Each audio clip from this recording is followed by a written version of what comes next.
I'm just going to do this first piece here. So, all right. Okay, thank you. Let us begin. Well, good afternoon and welcome to the March 29th special meeting of council. The city of Parksville recognizes the people of the Coast Salish nations and their traditional territory upon which we gather with gratitude.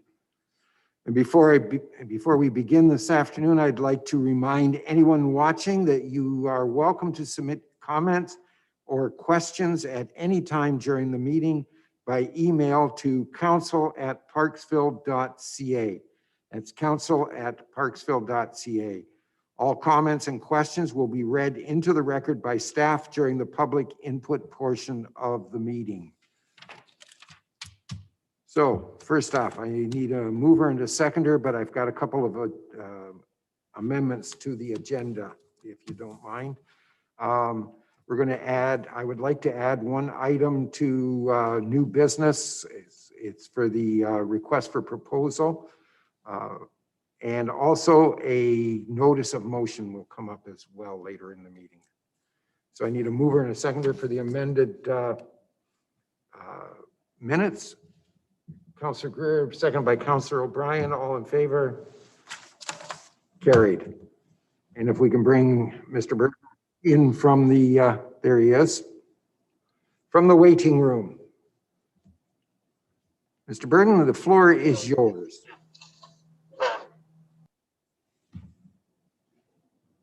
Can you hear me, Kim? Yep,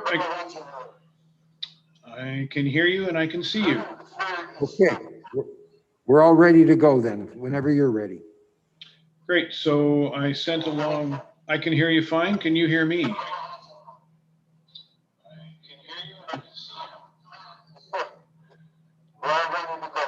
Awesome. I'm ready and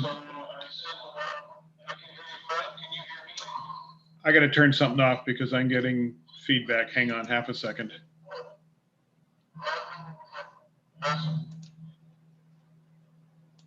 There. I was hearing myself twice. It was terrible. So good afternoon and thank you for the opportunity to present. The Chamber and the city, for as long as I can remember, have enjoyed a very productive relationship. And I'm here today looking to explore ways to take that relationship further through working together on your strategic priority of economic development. Can we move to the next page? So since 2012, the Chamber has been working on assembling data, developing a marketing strategy, and strategic plans to enhance economic growth in the city and surrounding areas. We've used a variety of grants and initiatives, developed a set of goals and actions which can be measured and evaluated as we move forward. We've developed partnerships with other business organizations and education partners. And last year, we were finally able to hire a staff person dedicated to economic development and open the Oceanside Initiatives Office. This really couldn't have come at a better time as we were able to provide money and human resources in the form of a panel of experts to assist businesses that struggled to survive following the change in the business climate as a result of the COVID pandemic. And the next slide, please. In addition to the work we were doing with individual businesses and the community as a whole, we developed a draft strategic plan to move us forward to the next phase of economic growth. We believe that a focus on business retention and expansion and attraction, continuing to gather and disperse local intelligence, further develop and grow our much needed labor force, and advocate for growth of our economic infrastructure. So I'm here today looking for your support, both financial and in principle. And in order to obtain that support, I would like to start by working with you to determine how together we can deliver on your strategic priority to continue to work with partners in the film, tourism, and commerce sectors to support economic growth. And I'll be happy to take whatever questions you might have.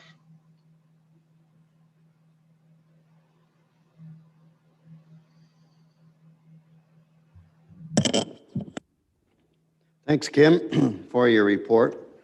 I've read it all through, and of course, we've been talking about economic development for a number of years. Started way back when I was on council in Qualicum Beach 35 years ago, and very little has happened. And as you said, we had an office in 2008 or 28, and we had to close that because nothing was happening as well. This is a very rich plan of economic development that you have. For Parksville's part, we're looking at $400,000 of taxpayers' money over 5 years. Almost every new business that wants to come to town usually goes through the city hall. It doesn't necessarily have much to do with the Chamber of Commerce. At the present, we have a big boom in economic development here in Parksville, which started 3 years ago or over 3 years ago and is continuing on into the next 3 years.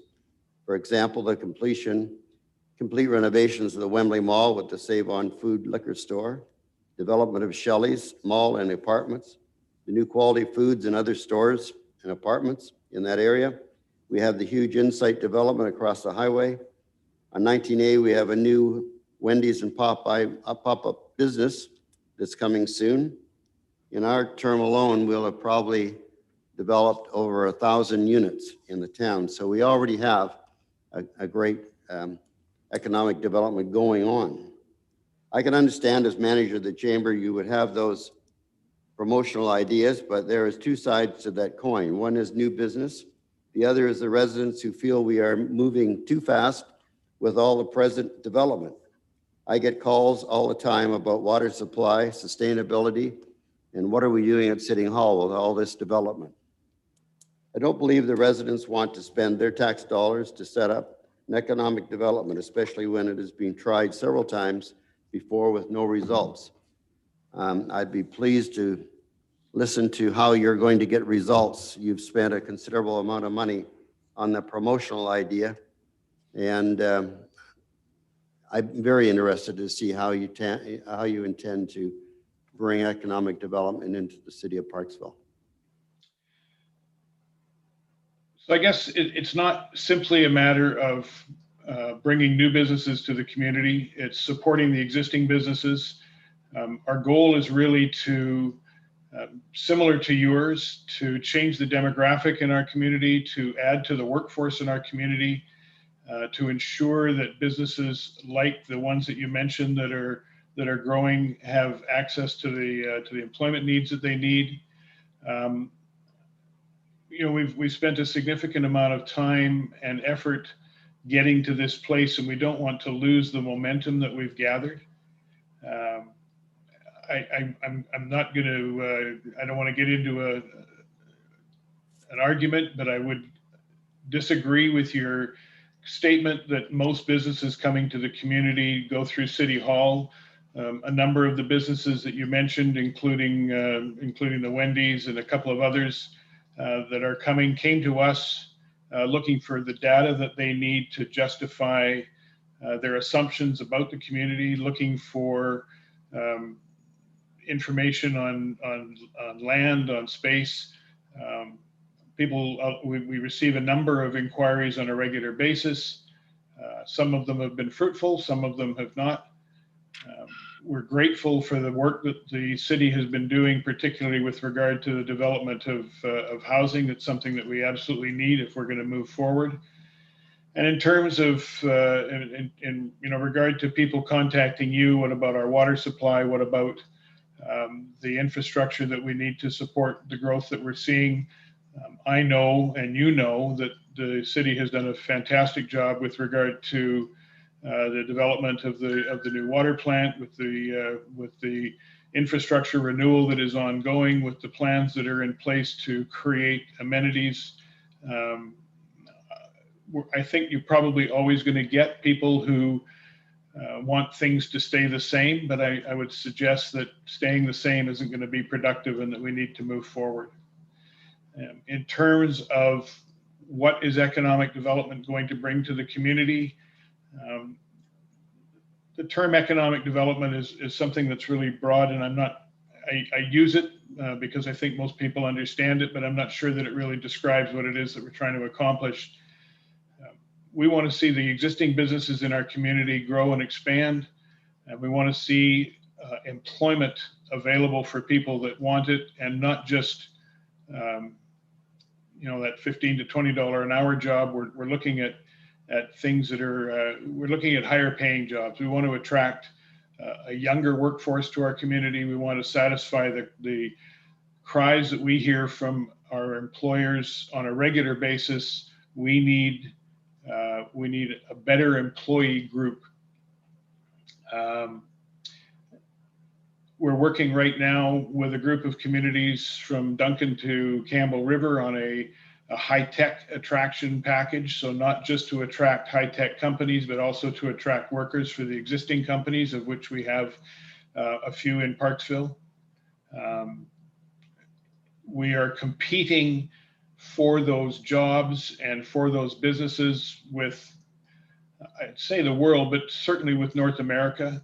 People think that because we've got this beautiful little community that people will flock here. Well, there are dozens and dozens of beautiful communities across North America, and we have to distinguish ourselves. And the only way we're going to do that is by paying attention to the attraction piece, paying attention to getting our marketability out there, paying attention to showing businesses what a great area this is to invest in, and that we can compete on things like land costs and taxation and regulation and all of those things. So I think it's critical that we have a function dedicated to economic development. And what we've put together in terms of the package we sent out as a draft, what I'm asking for today is an opportunity to sit down with you and look at what your expectations are and how we can fulfill them. Thanks, Kim. Any other questions? Marilyn and then Doug. Oh, I'm sorry, Councillor Wilson. That's okay, Ed. Thank you, Your Worship. So, Kim, I just want to ask, what other communities, there are other communities involved in this Oceanside initiative. Have other communities contributed to this? And then I'll follow up again. Yeah, Qualicum Beach has indicated in our initial discussions with them with regard to budget that they're willing to put $75,000 towards this on a 2-year basis to have a look and see where we get to. And we're not asking for that full 5-year deal. We want to make sure that we're responsive to the needs of the city. The city of Parksville is guiding the direction. You as council are guiding the direction of the community going forward, and we want to fall into that plan based on our understanding and our knowledge of commerce. Could I follow up, please? Please. The other question I wanted to ask you, Kim, is it sounds like a great idea. I agree, working with the city, and we need to discuss this. But I also want to know, is there a bit of a crossover with what the Chamber does and Oceanside Initiatives? Well, the Oceanside Initiatives is the Chamber. Well, I realize, yeah, okay. You just so, in your plan, can you sort of separate for me a bit? The Chamber of Commerce is responsive to the needs of the business community.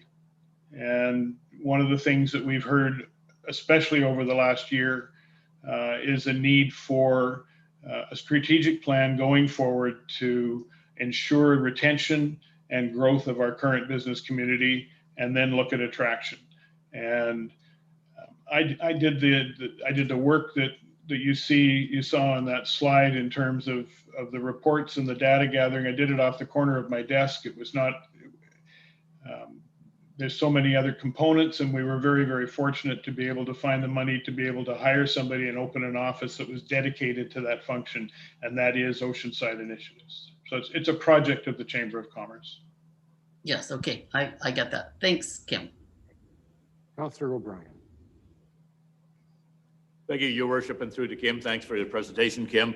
I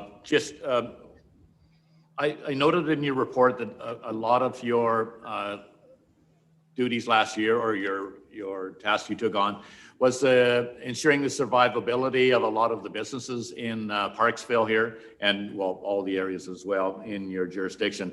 Can you describe, like there are some businesses I understand that were in danger of closing or were selling out and not reopening, and there was no continuity being built in, and you somehow stepped in on that. I'm unclear on what role you played in that.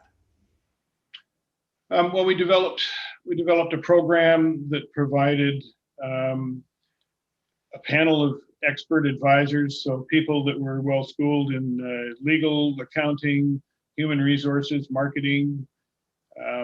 So we made those available to people, to the business community, so that they would be able to develop their own plans in order to survive through the various closures. And then we also were able to access some, we had a pocket of money that we were able to use. And we spent probably close to $60,000 helping businesses to buy their personal protective equipment. In some cases, there was some things that they needed in their physical setting. We did this on a 50-50 share basis, so we paid 50% of the costs. The business came up with 50% of the costs. We assisted in the area. We assisted close to 70 businesses. We saved a number of jobs. We know that we saved a half a dozen businesses from imminent closure, and actually are really proud of what we were able to put together in a short period of time. Is a follow-up, if I may? Thanks, Kim. I got that now. I'm unclear on the ask at this particular time. I was unsure whether it was 75,000. I understand per community. You suggested that Qualicum Beach had committed 75,000. Was that over a 2-year period, or $75,000 each year for 2 years?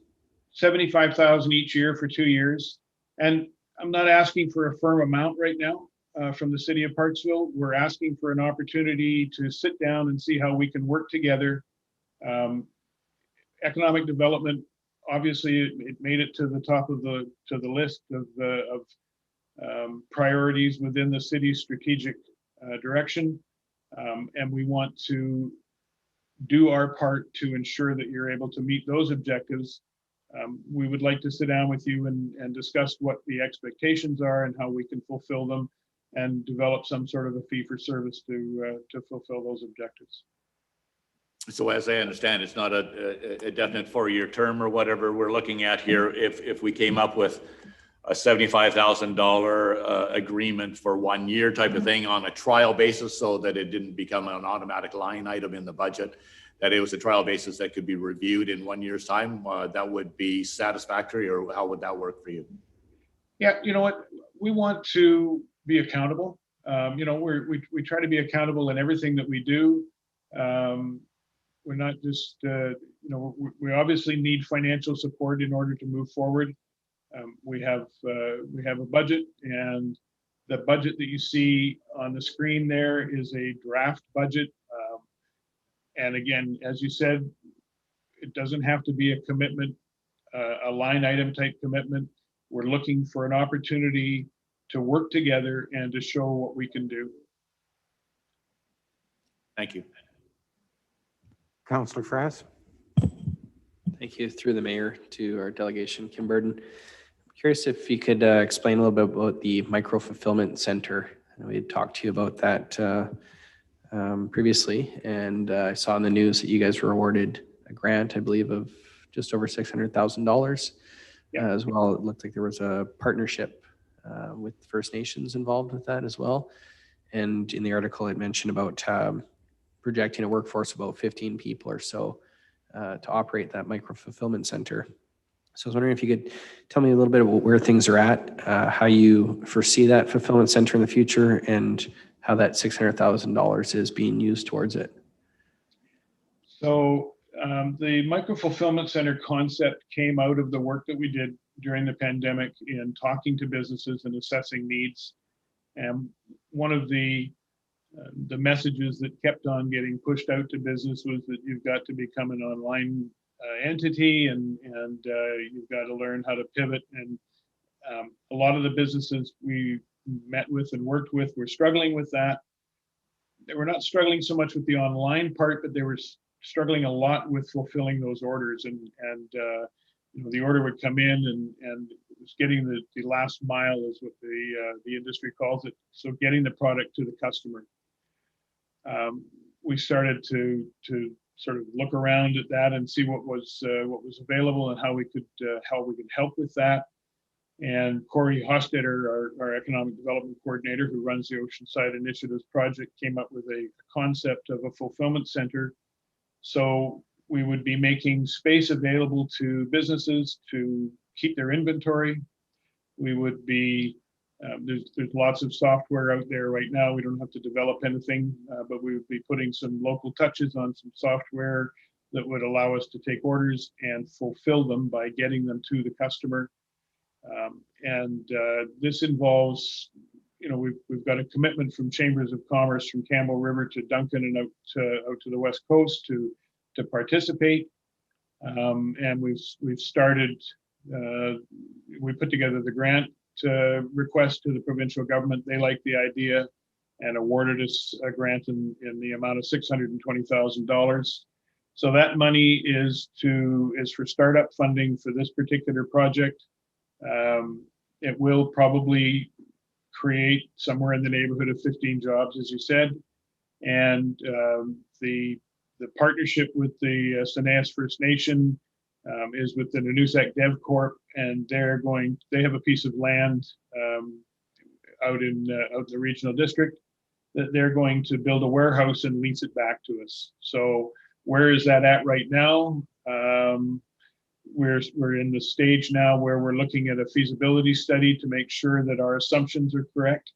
We're not going to spend any money until we're absolutely confident that it's going to be successful. So we're working with MNP on the development of a feasibility study so that we can, like I said, ensure our assumptions are correct. And then we'll begin, if that feasibility study comes back in a positive way, then we'll start work on it.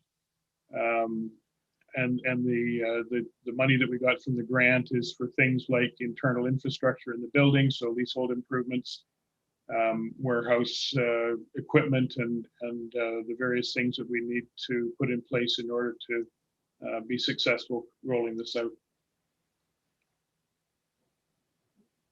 Go ahead, please. Thank you. And then as a follow-up to that, I do really like that idea of a micro fulfillment center, and I think it was. I want to congratulate you guys for identifying that gap out there and finding a way to fill that gap. To me, it strikes me as something though that I could foresee being self-sufficient, though it as well to be able to support Oceanside initiatives.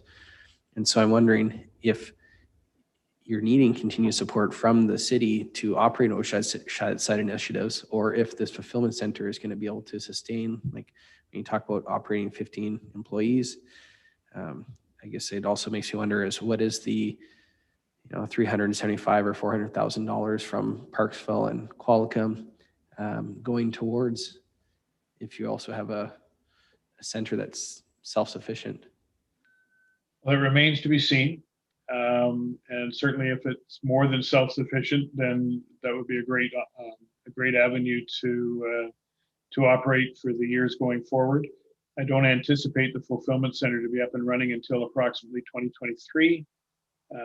So we are going to need to continue with the work that we're doing in order to support our other local businesses. But if we see a profit base or, as you said, a sustaining base coming out of the fulfillment center, then absolutely we would be able to put that money towards growing our economy in other ways.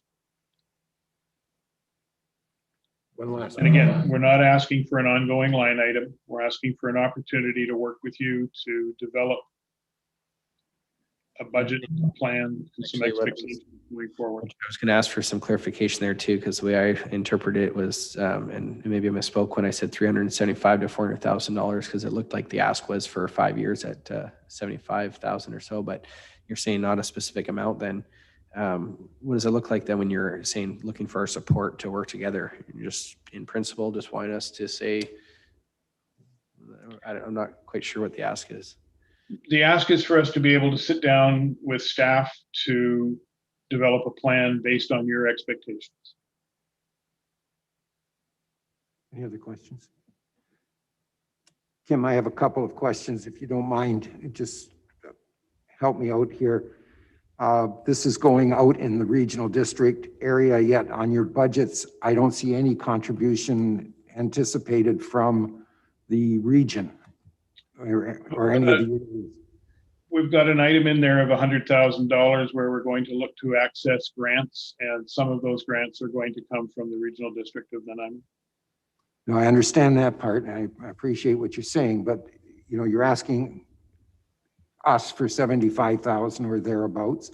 You're asking, you've received $75,000 from the town of Qualicum Beach, and yet the place where your first major project is going to go is outside of Parksville or Qualicum Beach, and we don't show any funding coming from the RDN for that. And we also don't see anything coming from the First Nations as well. This is for their benefit as well as for ours. So there is economic development concept is what I'm speaking to. Yep, there is a request that's coming from going through the First Nations. They're part of our MOU group, and we will be looking for a contribution from all of our MOU partners.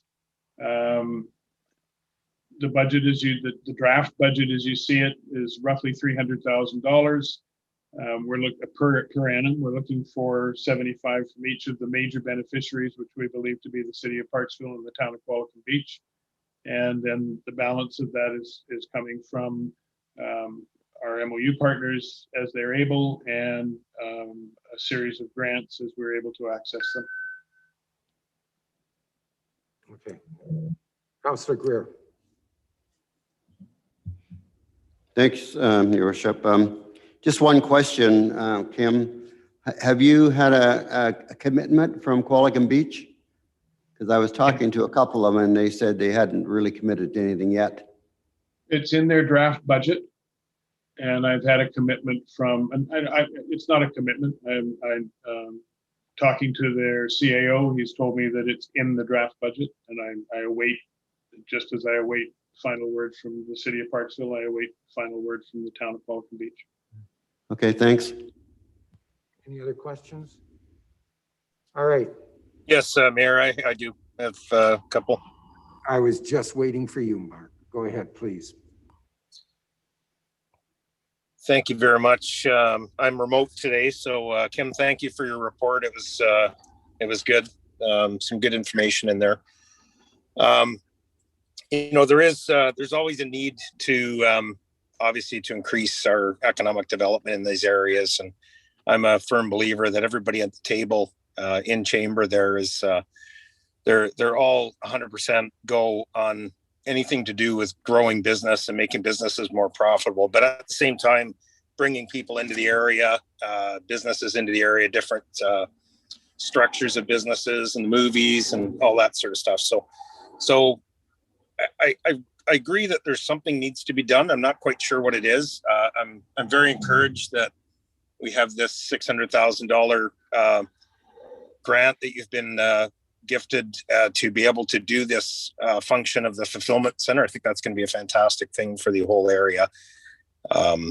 So with that being said, I think overall there's got to be some sort of commitment of a partnership with the chamber and with the Oceanside initiatives. There needs to be a conduit of the two together, building the business together. So I support the idea of something. I don't know what it is exactly. I think in some of these situations, what can happen a lot of times is we open up these offices with great intentions, and the next thing it's a group of 12 people in there working, and we've created 12 jobs, but the initial intent was to fix and help the economy and the economic development. So I think sometimes, unless there's a really good plan put in place, and I appreciate you saying that you want us to be involved in that, I think if we had some sort of dialogue and some input to that, I think it could be a worthwhile spend. But if it goes the same direction as I've seen in a lot of different scenarios like this, the money does tend to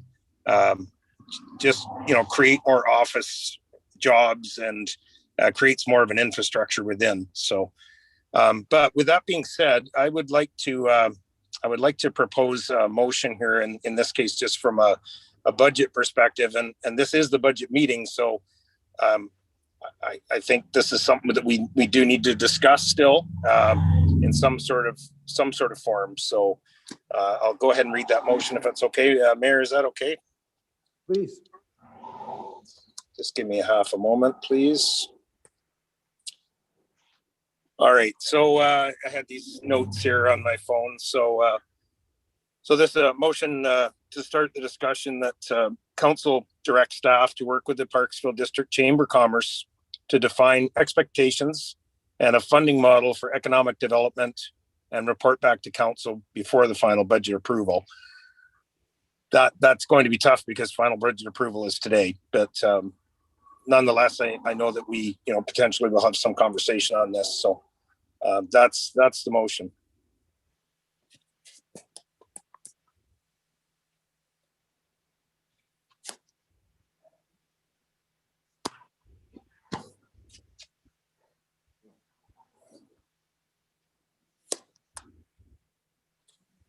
Okay, all right. This, Mark, if you're still there, I've lost your picture, but if you're still there, the CAO is suggesting that it should be between council and the chamber, and not staff and the chamber, so that we can have that discussion. I think that makes more sense in the long run. Okay, I'd like to amend that to read that way then. That do you want me to reread that? Yeah, please. Okay, just give me a second again, please.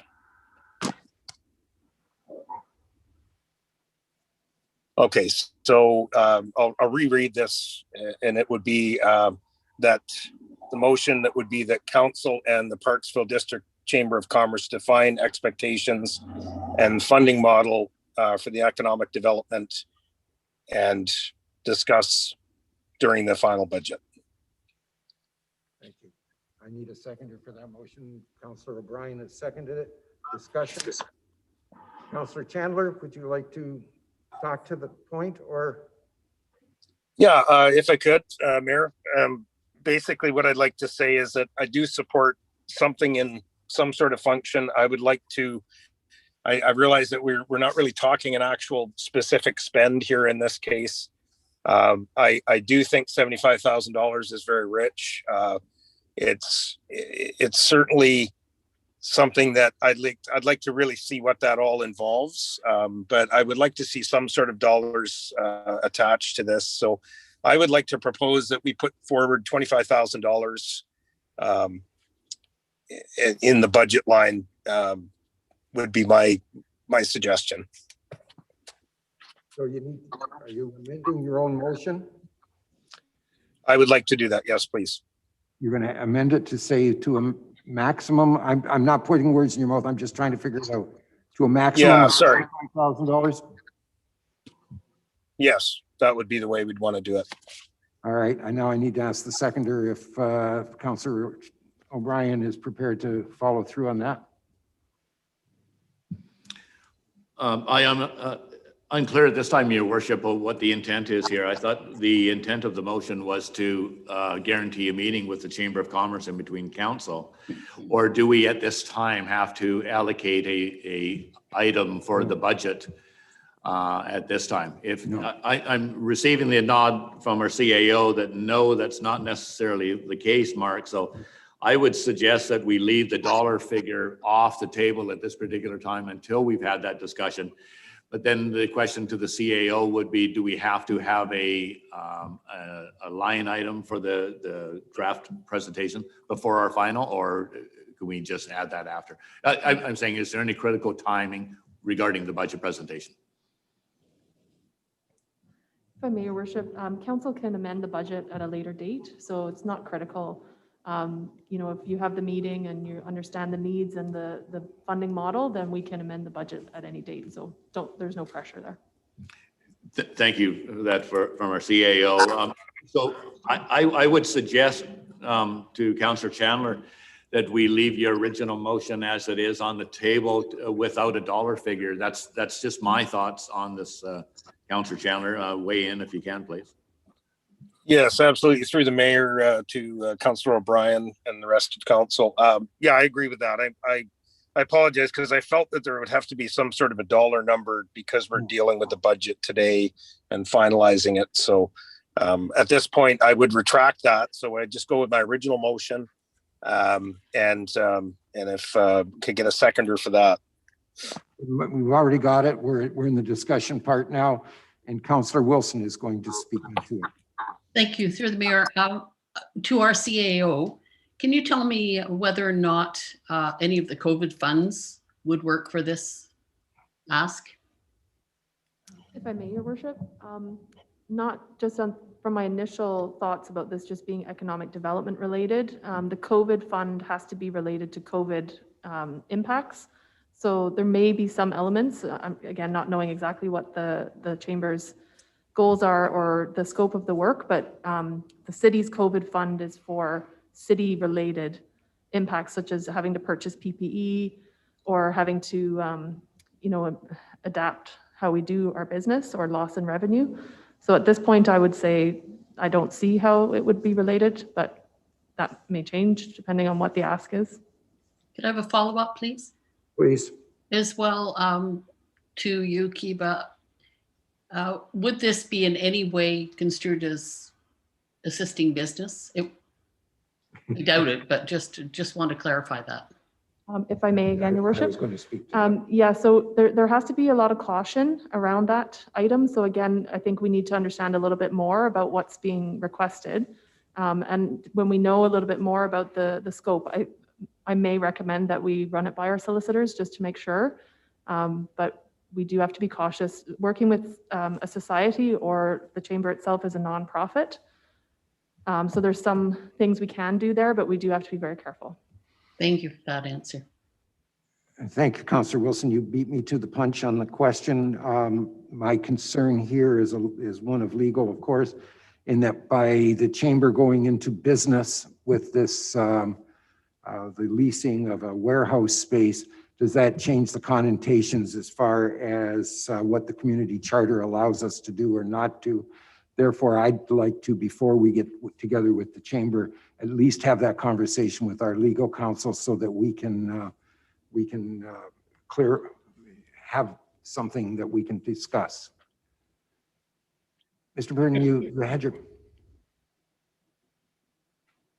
If I may, Your Worship, the fulfillment center is completely separate from the Oceanside Initiatives office in terms of its operation.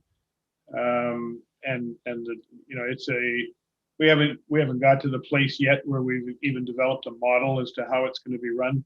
It may end up being a separate society. It may end up being a social enterprise. It may end up being run under the banner of the Chamber. We're not there yet. The board haven't made the final decision. We're waiting for the feasibility study in terms of operating it. So I'm not sure how that factors into the equation right now. Thank you. I appreciate that. I have a great deal of concern about this assist to business on this one. And so I want to make sure that our legal counsel is comfortable with however it's done, whether it's by arm's length or non-arm's length. So leave that with us. I don't expect that to slow down the process of having the conversation, but I think I'd like to have that before we enter into that final commitment. Yeah, I just want to be clear. That's fine. Thank you. I appreciate it. Any other questions? All right. So we are not committing on any money at this point in time. We're just committing on having a meeting, as Councillor Chandler, or as Councillor O'Brien rather has suggested. I will call the question. All those in favor? Opposed? It's carried unanimously. Thank you. Thank you, Kim. Appreciate your presentation. Have a great day.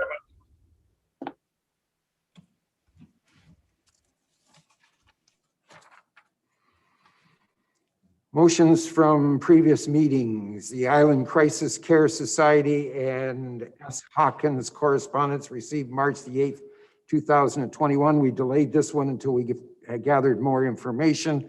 So I'm going to ask the CAO to address this. So if I may, Your Worship, I believe the Director of Finance has a slide with this item. That's fine. In addition to some other items that Council had asked. So we can either ask the Director of Finance to bring the slide up right now, or we can do it as part of the next Let's presentation. do it right now while we're at it. Okay. Go ahead, Mr. Butterworth. Yeah, I just trying to share my screen here. My screen come up? Yeah, I can't read it, but that's just my old eyes, I suppose. Oh, the PowerPoint's going on the wrong page now. Isn't that great? Okay.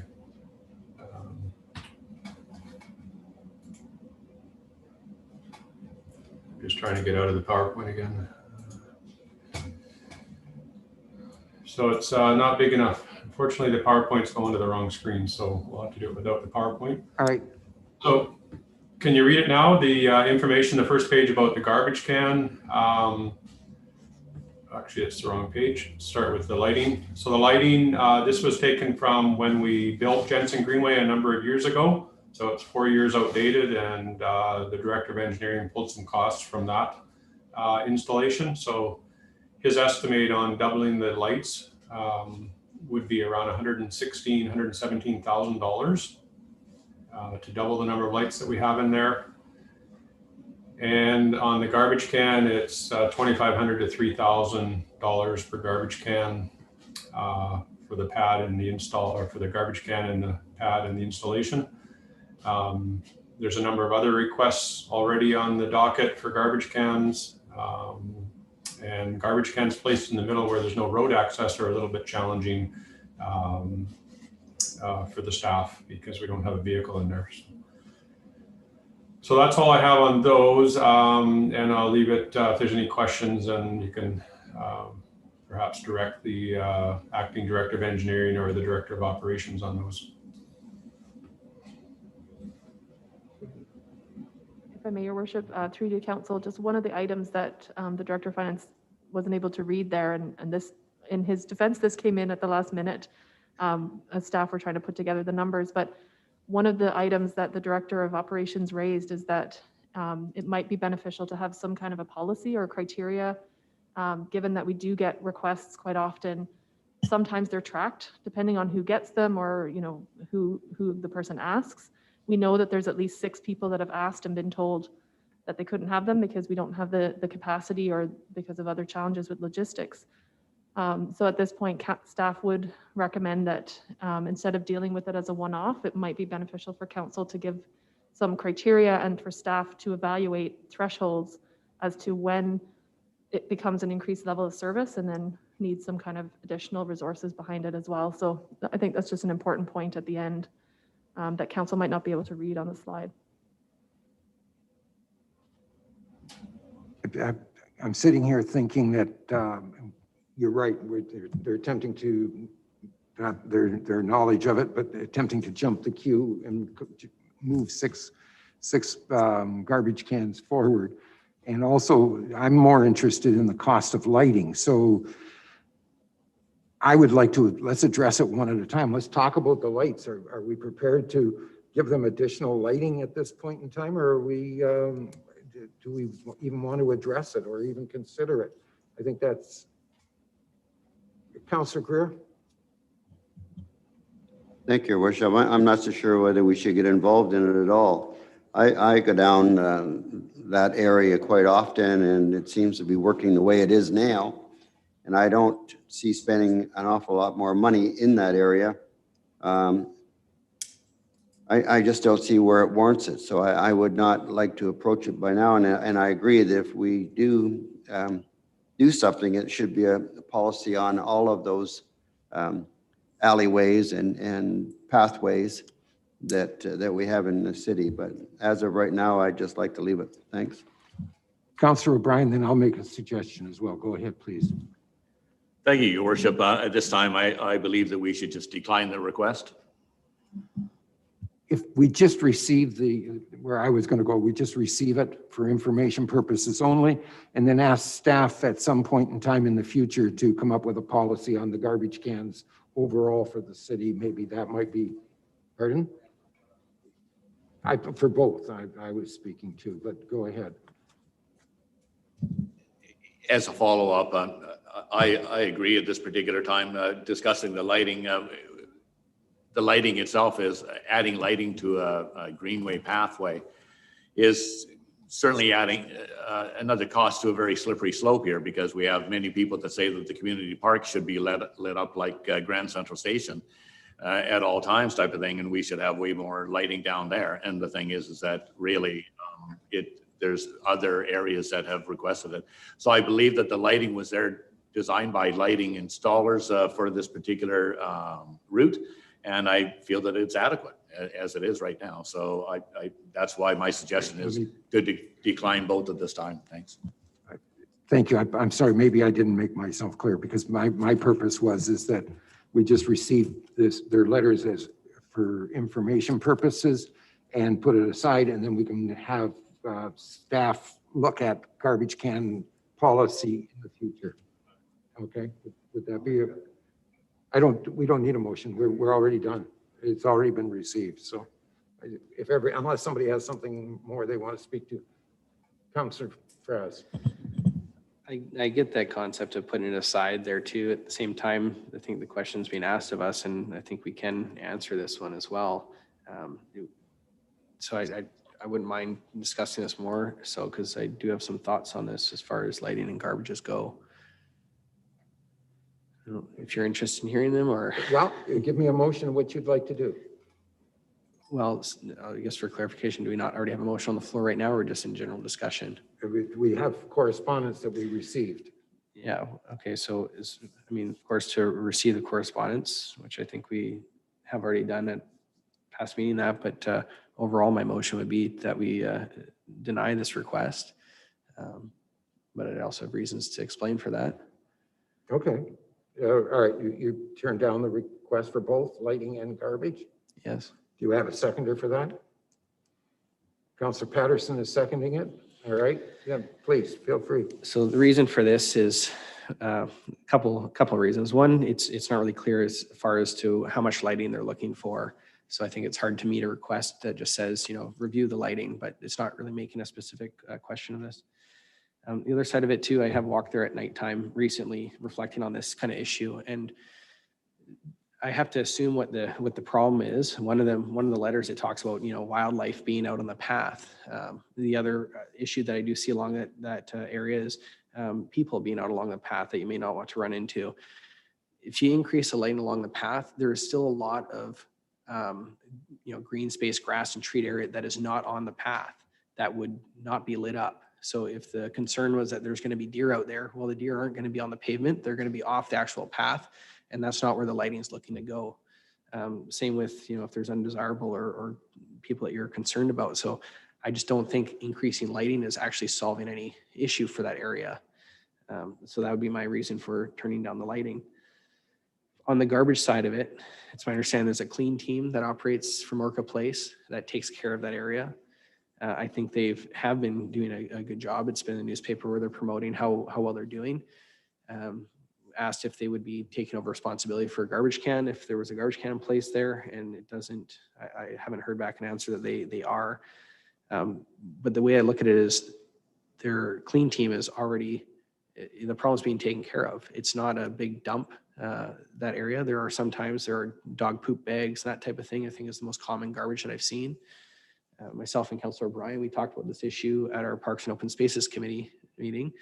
And as it mentions in the slide there is a garbage can over at the far end of McVickers. So for anyone who's going to be looking to, throw away some garbage, it's within, within line of sight of where there's a garbage can. So I don't think adding an additional garbage can, again, is resolving any problem aside from maybe slight convenience. As a personal side of it, I would like to see a garbage can there because it would make, my life more convenient. But maybe the solution would be more of moving the one from McVickers either to Bagshaw, Evergreen, or Jensen, as opposed to adding an additional one. So those are my thoughts on why I would turn down these specific requests. Okay. Councillor O'Brien. Thank you, Your Worship. I can echo Councillor Fraz's comments as well. And along the line of the garbage cans, many municipal areas and parks are actually removing garbage cans from area, and the new model seems to be you haul it in, you haul it out. Like, don't expect other people to haul your garbage to the landfill. If you are bringing in a picnic and so forth, and you have leftovers at the end of it, then it's up to you to haul it out. It's just being personally responsible for your own garbage, and not expect the rest of the taxpayers in Parksville to pay the costs of getting rid of this for you. So, and maybe it would make for better choices when people are buying fast food or whatever in non-renewable containers. So, and the other thing is that I have received many calls for garbage cans in areas that don't have any garbage cans. And we've said, quite frankly, that it is, you would have to go on a wait list or a queue.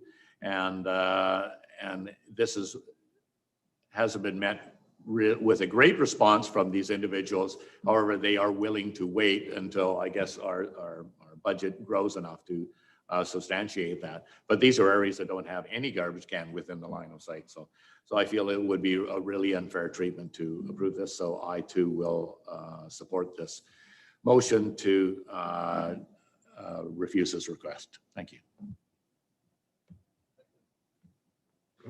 Just one more comment I wanted to say too, just considering this is coming from Orca Place, there is nothing stopping them from installing a garbage can on their property that they can be responsible for. Like, when I think about it, if their residents are needing garbage cans outside their front door, they can also just walk inside their door. They have access to their own building there. All right. No further discussion. I'll call the question. All those in favor of Councillor Fraz's motion? Carried unanimously. I assume Councillor Wilson is voting positively on this one, since I can't see her. Okay, thank you. Mr. Butterworth, you're away.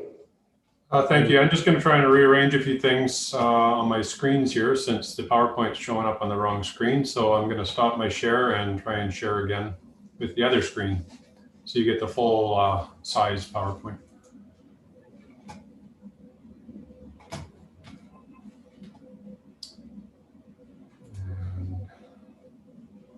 Share the other screen this time. Just going to move a few things around here. Had it all arranged, and then the computer didn't cooperate.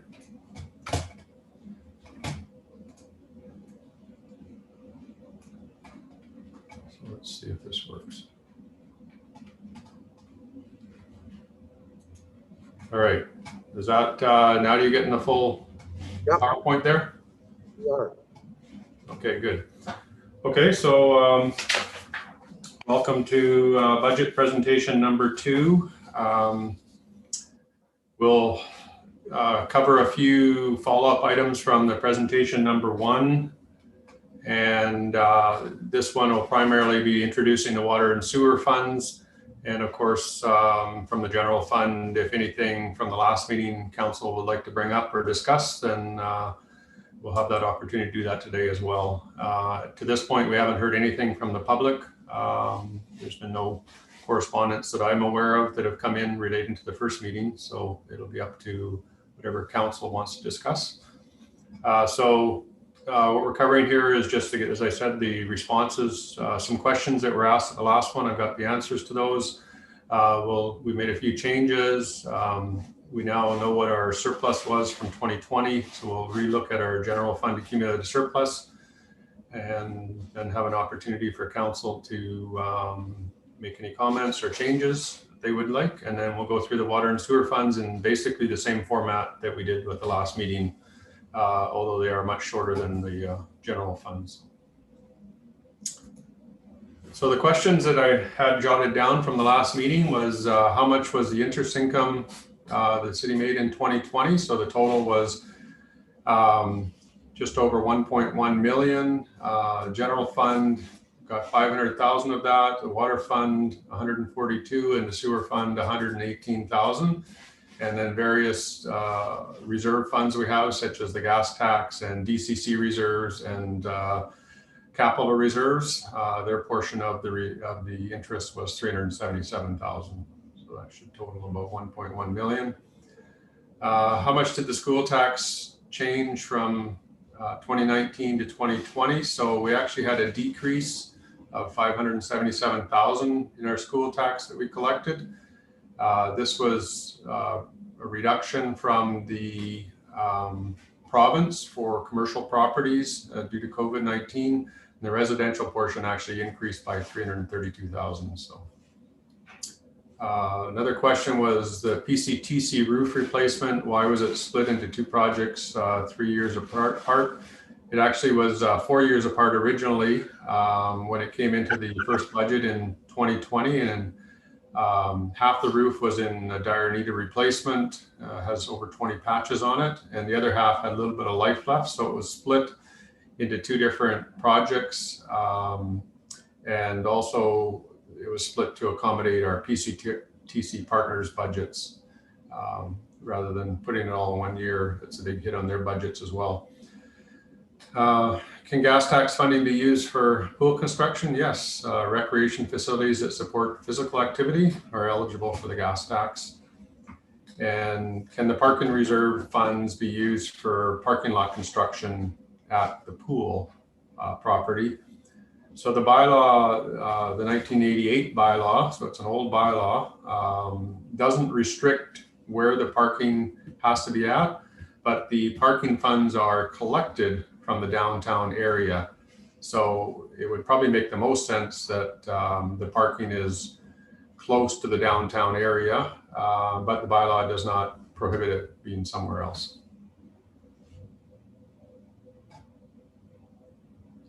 So on to, we'll just move on to the changes that we made from the last meeting. There wasn't a lot of them, there was just a few. The COVID restart grants, we had some in 2023. We utilized more of the grant money in 2020. The province is trying to get us to use it up before the end of 2022. So we had some other losses in 2020 that we could apply the grant against. So we used it this year or last year and took it out of the 2023 portion of the grant. Council special projects, there was the removal of the 75th birthday celebration, which doesn't appear as that we'll be able to have a large gathering like that. And IT computer operating software, this item's been in the budget for a number of years, working its way forward, and the current IT staff and myself actually didn't have any notes on exactly what this was, and they don't feel this is needed. So we removed that from the budget. And a couple other changes relating to reserve funds. So the land sale reserve, a portion of the sale of the Jensen property would have to go into the parking reserve. So 200,000 that I had put in the land sale reserve last time was we moved over to the parking reserve. And we've also added the sale of the Bagshaw property, which was 440,000 into the land sale reserve. And then there's just showing the increase into the parking reserve from the land sale reserve. It's just a transfer when that property sells. And then the accumulated surplus. So from the last amount I reported, the surplus in 2020 was about 3.7 million higher than what we had in the previous version of our 2021 budget as a carry forward amount from 2020. So that's a very positive amount, which helps our accumulated surplus dramatically, as we will see. So here is what our accumulated surplus looks like at the end of each year. In 2025, previously we were at a negative number, and now we're at $2 million positive. We still have a few issues further out, but at this point in the first 5 years, things are looking positive at this point. And so that's it for the changes from the last meeting. I'm not sure if council would like to go through and ask any questions, if there's any things that they had noted from the last meeting that they want to discuss now, or whether we want to hold this off to the end, or if there's any questions on the information I just presented. Lucky, what I'd like to suggest, that was the revenues were based on a 3.5% tax increase, if I'm not mistaken, correct? Yes. Okay. What I would go ahead. Did you have something to say? I was just going to ask Lucky a question if I could. Okay, let me finish my question first, Go ahead. okay? Thank you.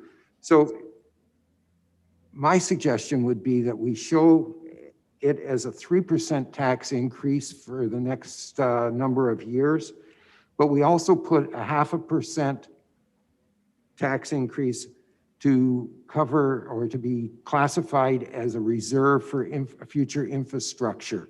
So it's identified that that's where it's going to go. At 3%, we're still going to come out in a positive form, and that's what our expenses are, but that extra 0.5% over a period of time will go towards having to pay for roads and sidewalks and things like that.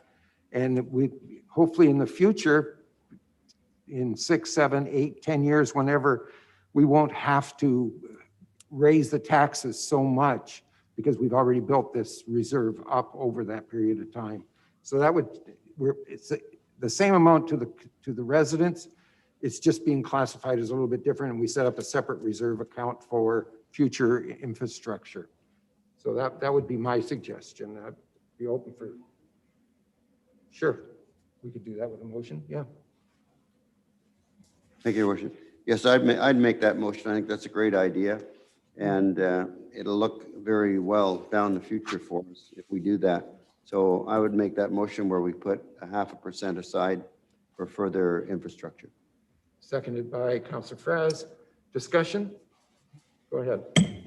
Just want to clarify, when you say an extra 0.5%, are you saying on top of 3% or on top of 3.5%? Total would still be 3.5%. So Okay, so it's 3%. Okay. Tax increase plus a 0.5% goes towards infrastructure. Before Councillor O'Brien, let's let Councillor Wilson ask her question as well. Okay, Councillor Wilson? Thanks, Your Worship. It wasn't about this, though. It's about something else. Do you want? Hold that until we get through this part, and I then will. we'll All go right. back. All right, now, Councillor O'Brien?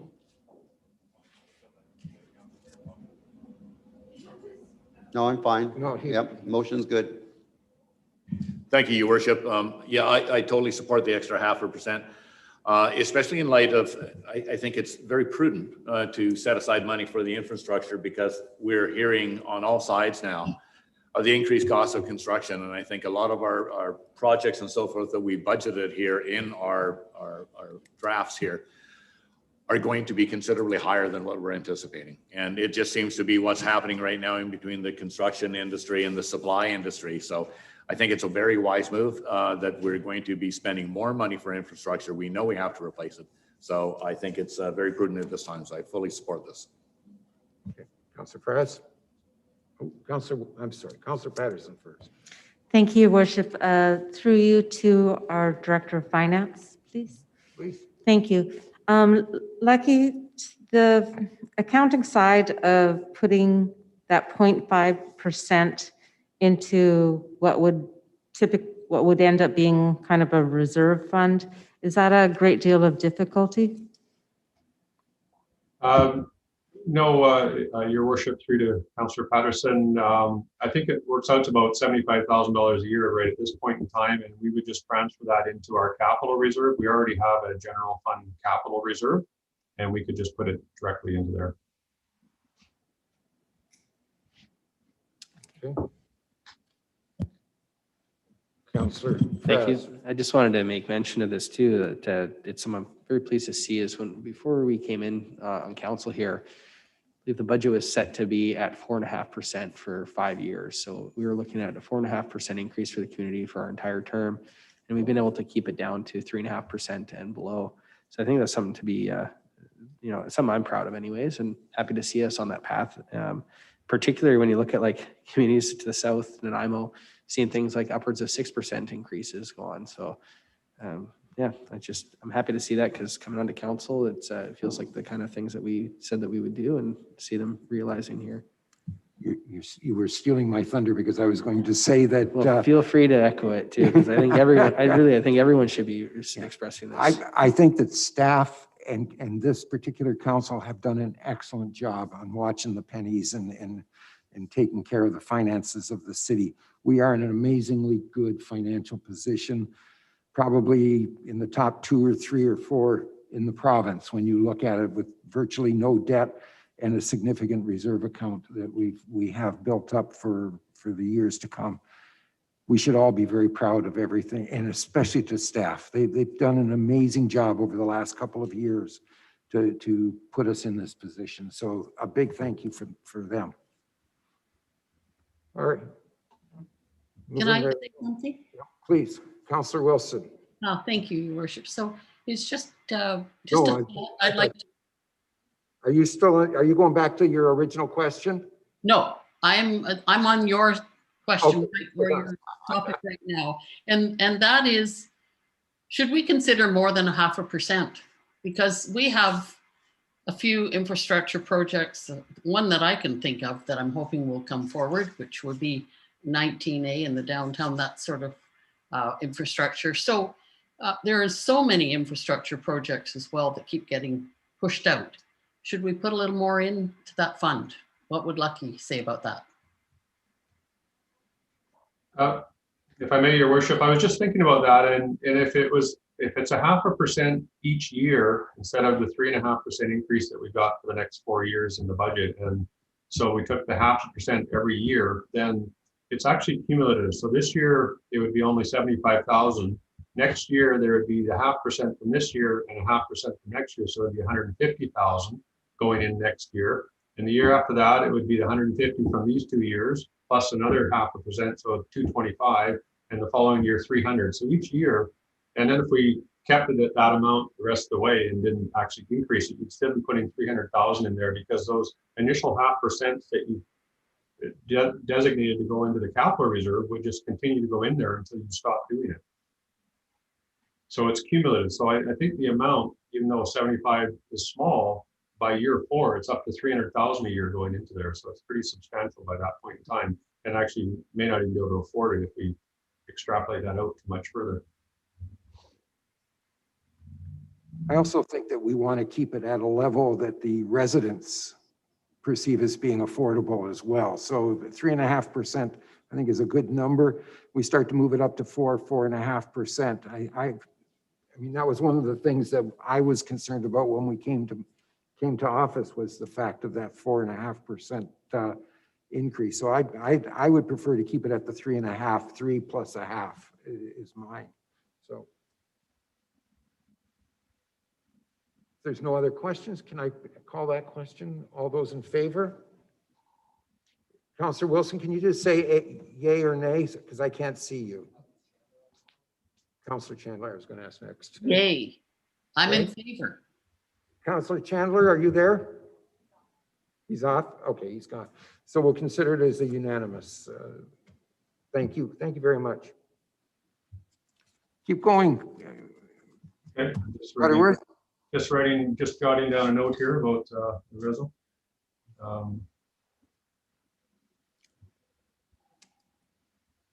Did Councillor Wilson have another question? Yes, that was going to be. Oh, I did. Just a curiosity, Lucky, about, through your worship, I should say, about what the other members of the PCTC pay for their share of the roof. Like, how is that divided? Well, we are the primary. I think ours is, we're at 69.3% or some percentage like that. The city pays based on our square footage. VIU's the second most. I don't know their percentage off the top of my head, and then school district's the third most. So, and it's based on our square footage of the building, and we get the library square footage because they're our renters. Thanks so much. Okay, please, Mr. Butterworth, continue.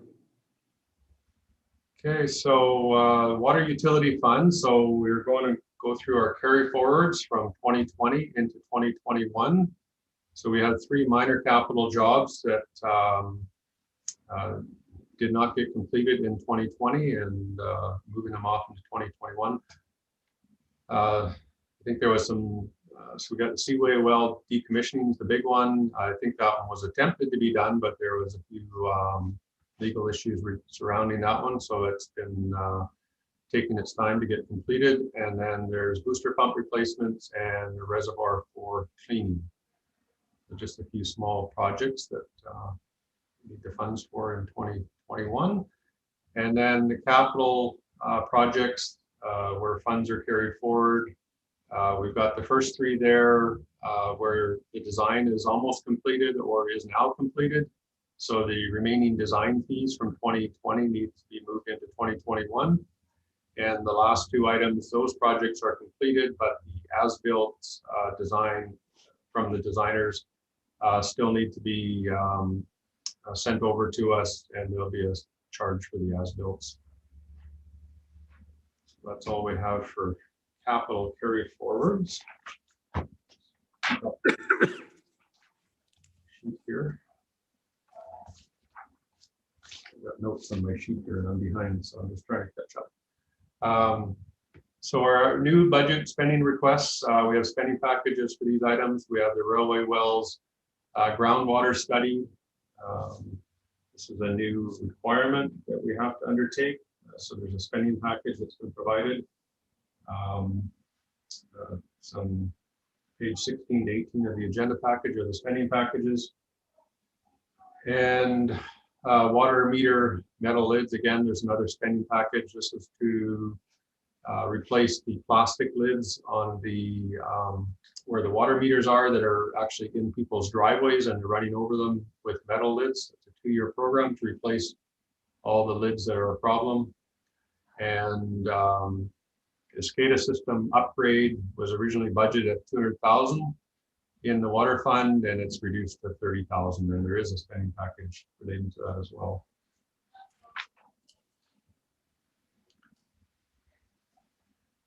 So other budget changes that we're requesting is the master plan. Water master plan is moved out, deferred 1 year. There's a lot going on this year with ERWS still, and it's a big undertaking to undertake this, as well as all the working out all the remainder of the startup for the ERWS water plant, and also implementing the new bag system for ERWS. So there's a lot on the plates already for that. So proposing to move that out. The other items have been approved by the AWS and ERWS boards. And so there's a safety review. This is a 10-year review that's due every 10 years. So this one's due up in 2021.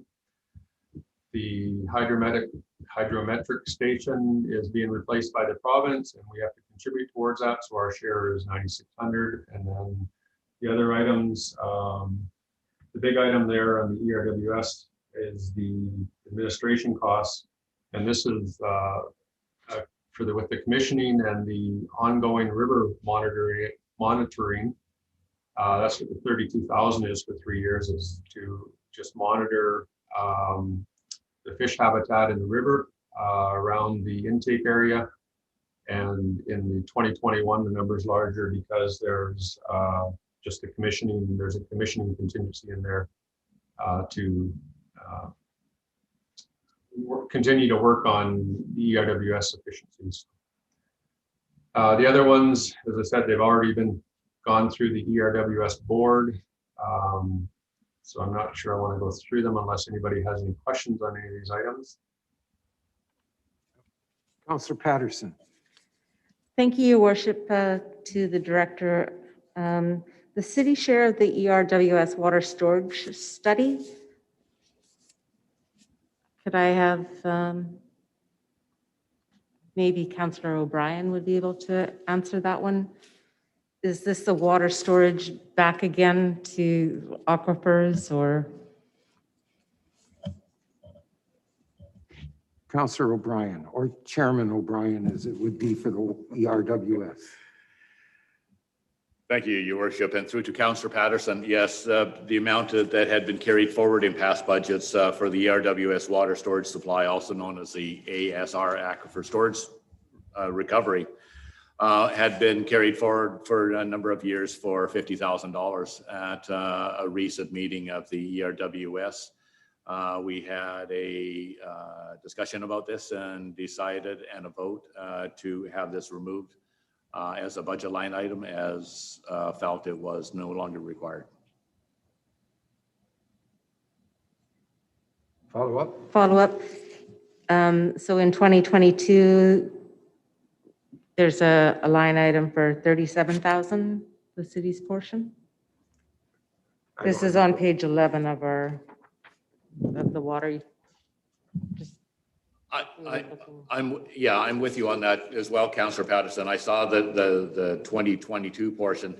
I'm not sure on how that's reflecting out. All that I know is that number stands out only because the total amount was $50,000. And then 2022, $37,000 would have been City of Parksville portion as per the RDN City of Parksville agreement. So If I'm not if sure I why may, that- Your Worship. Thank you, Mr. Butterworth. If I may, Your Worship, so this 2022 item is the ERWS board put in a request or put in a budget item to do a study on water storage options, I believe it was called. And the ASR project, which was in the capital amount, is removed. It was in 2021. So it's showing here on the next slide as removing. And then in 2022, there's a study on water storage options. So this is something, not sure if I had that wording exactly right that came out of the board, but that's the way I understood it to be. You have it exactly right, Mr. Butterworth.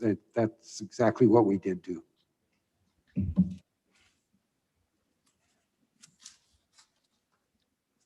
Oops.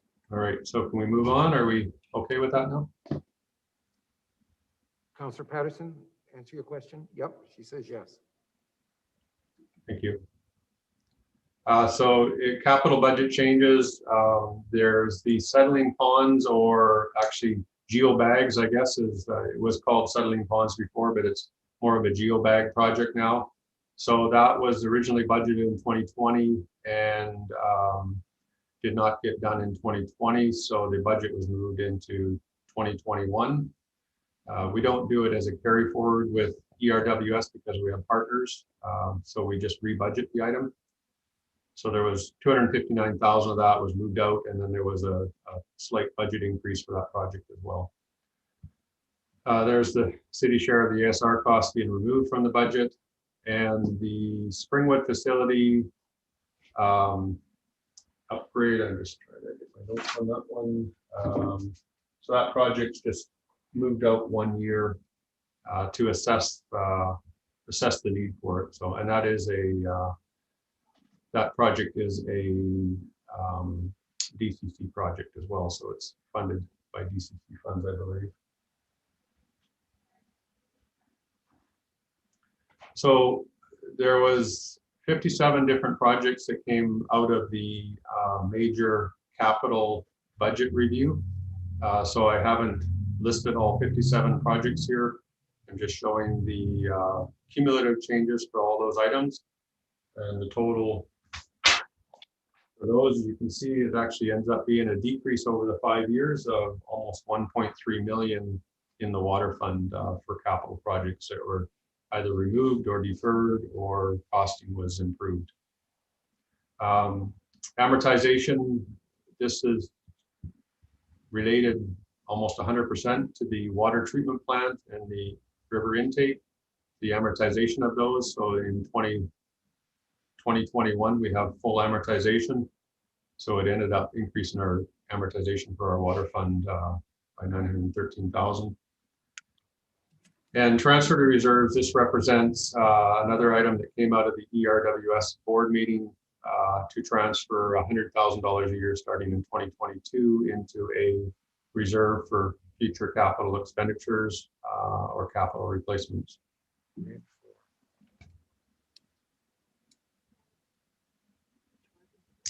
So we're on to our review of the 5-year minor capital and capital projects that are showing in our budget.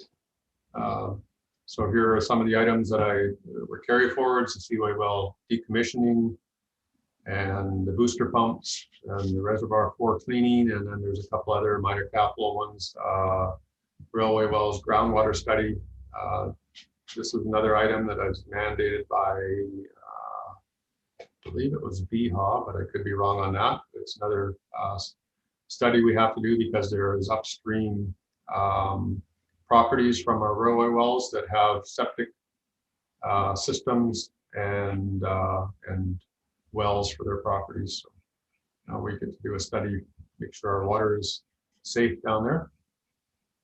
And then ERWS minor capital is our share of the minor capital projects.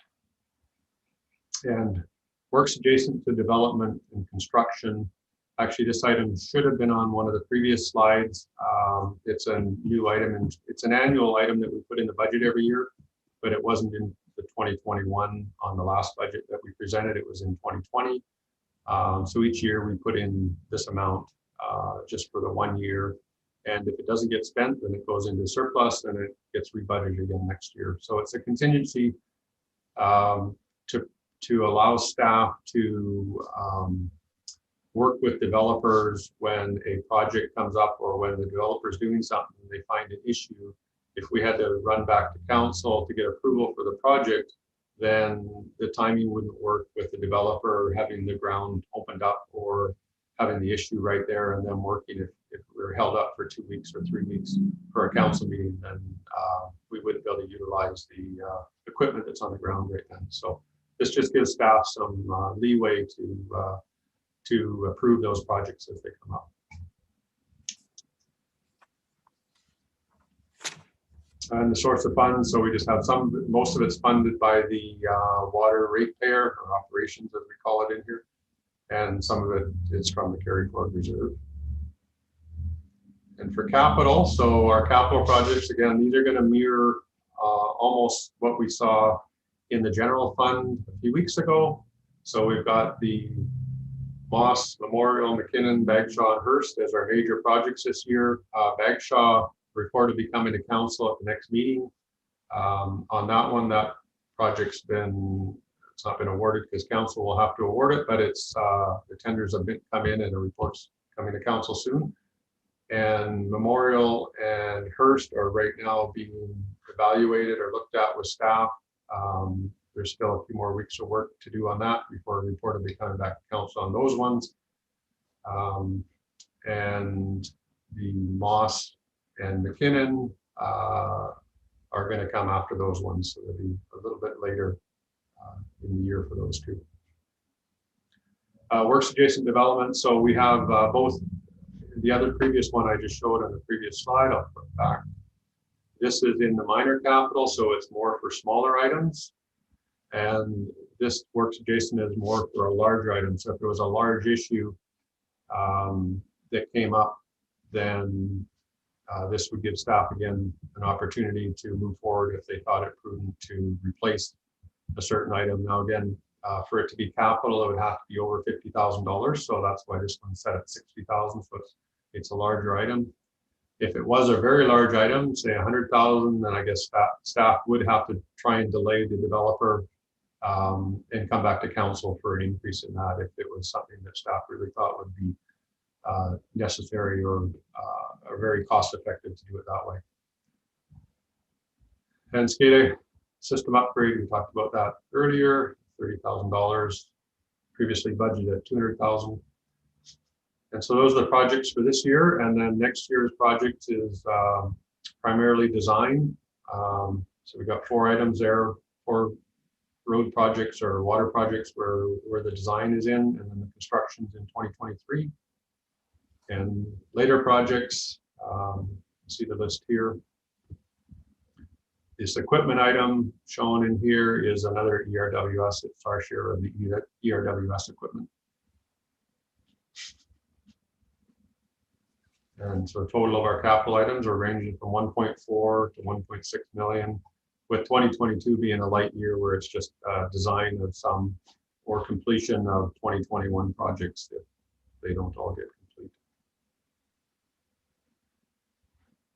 DCC, so there's our reservoir number 1, Springwood, moved out from 2021 to 2022, 350,000, and again, DCC funded.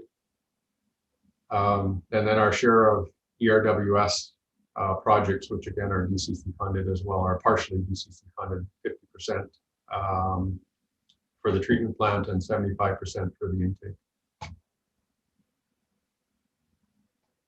And this just shows the capital, the source of funds for all the capital. So that shows our DCC funding and how much is funded by the ratepayer under operations is the water ratepayers, and a little bit of carry forward reserve. So our surpluses for the water fund, we now have our 2020 surplus included in these numbers. These weren't presented last time, but they've been updated with the 2020 surplus included. So our water fund is quite healthy at this time. We're still working through things with ERWS at this point in time. I don't expect that they would have any substantial costs that would impact this too much. And then the ERWS debt is being paid for by DCC contributions, and that's over $5 million. So our main concern or hit that could happen to this is if DCC's or development slowed down substantially over the next number of years or sometime and the debt couldn't be paid, then the water ratepayers would be having to make up those debt payments. Other considerations, I'm going to try and move this there. So revenue considerations in this model, we have a 2% increase in each of the years. One thing I'd ask council to consider, and we'll see it when we get to the sewer fund, is consider removing the 2021 water rate increase and offsetting it with the higher sewer rate increase than what's in the current budget. And you'll see why I'm suggesting that after we get through the sewer fund. Other cost considerations we have, we talked about a reserve in the general fund and putting 0.5% aside for capital replacements relating to general capital. In the water fund, our big asset by far is the water treatment plant. And the amount of annual reserve we would need to set aside to replace the equipment over the next 15 to 25 years is $471,000. The reason that's so high is because there is $11.8 million of equipment in the water treatment plant and intake building facility that needs to be replaced either within 15 years or 25 years. So that's a substantial amount of money, and that averages out to $471,000 in today's dollars to replace all that.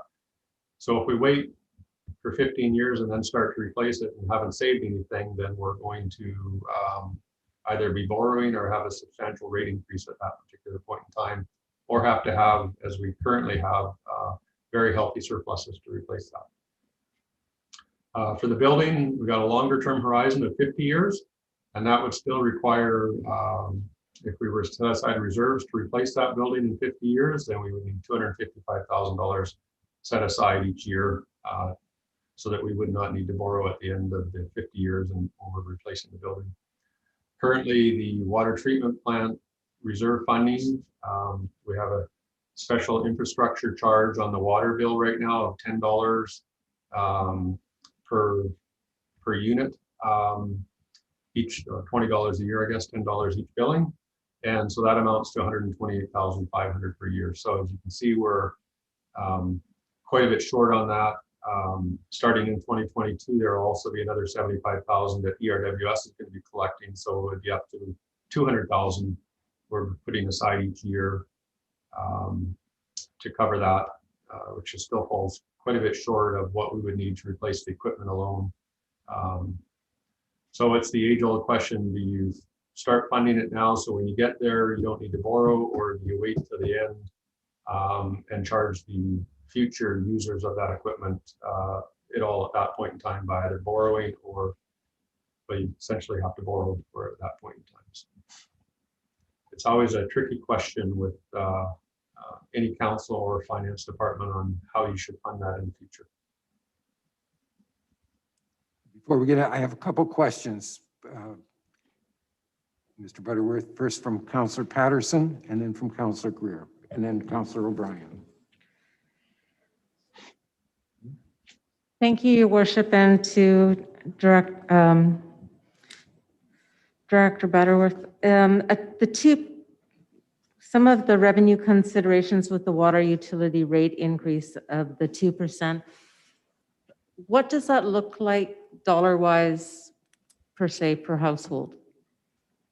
A 2% increase works out to about $7.40 a year for the average household. The current water rates, this is based on the average water user or someone using 100 cubic meters. It costs $370 a year is what we're billing for right now. If someone was using 100 in the winter and 100 in the summer. So 2% of that is 740. Sure, please. So when you suggest the 2021 a higher sewer rate increase, what are you suggesting? It's currently at 2% as well, isn't it? The sewer, and we'll get to the sewer one, and it's 3% is what we have in the plan.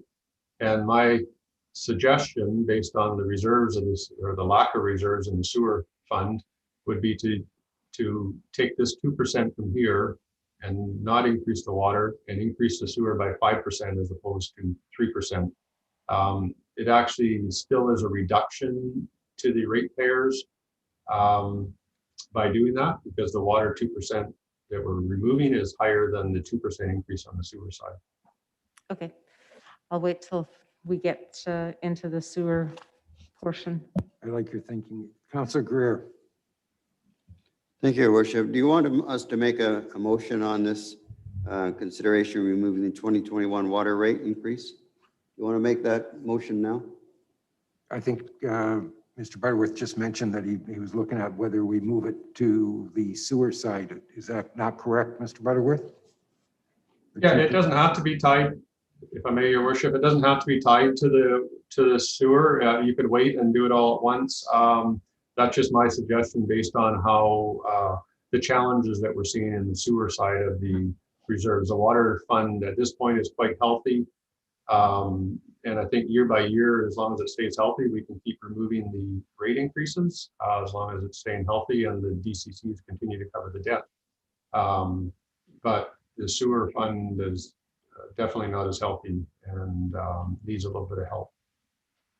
We could just transfer that money over at the end of the year, that 2% from the water to the sewer. That was a question, not a statement, by the way. You could do that, but we tend not to transfer money between the two different utilities or two different funds. And we try and keep them separate as much as we can. So my preference would be just to have try and get the revenues up in the sewer side and decrease the revenues on the water side because they're not needed right at this point in time. Yeah. So to answer your question, if you'd like to, I think that the proper motion would be to move it to 5% on the sewer and 2% and remove the 2% from the. Yeah, I would make that. Exactly what. I would make that motion. No, hold on for a second. What I'd like to do is wait till we get to the sewer numbers, and then we can put it all together. Okay.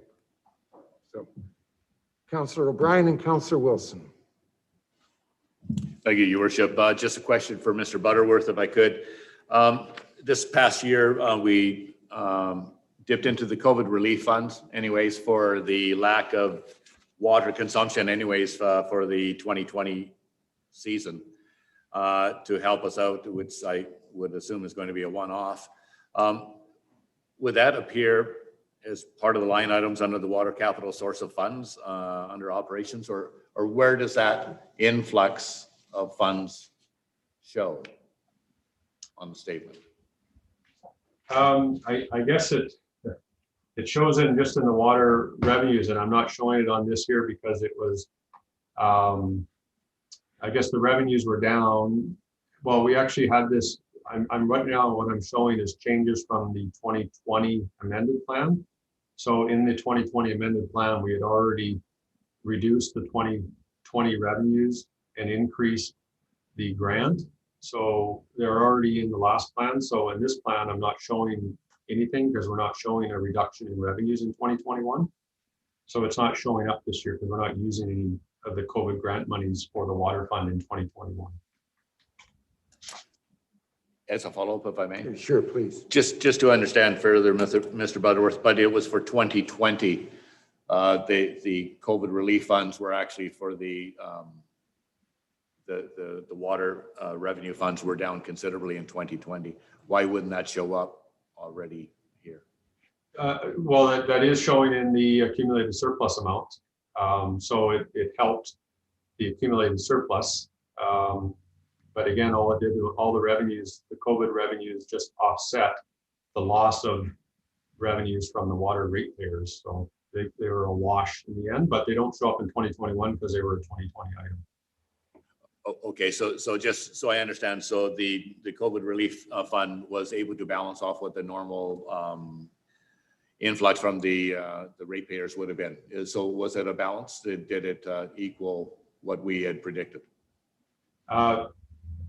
If I may, Your Worship, yes, we just took the amount that we were losing on the water side from our budget amount and utilized the COVID grant monies to offset that. So there was essentially just a wash, and then we didn't lose out from what our budget amount was showing. Thank you. That answers the question. Thank you. Councillor Wilson. Thank you, through your worship, to Lucky. Just a question about the future water treatment plant replacement costs.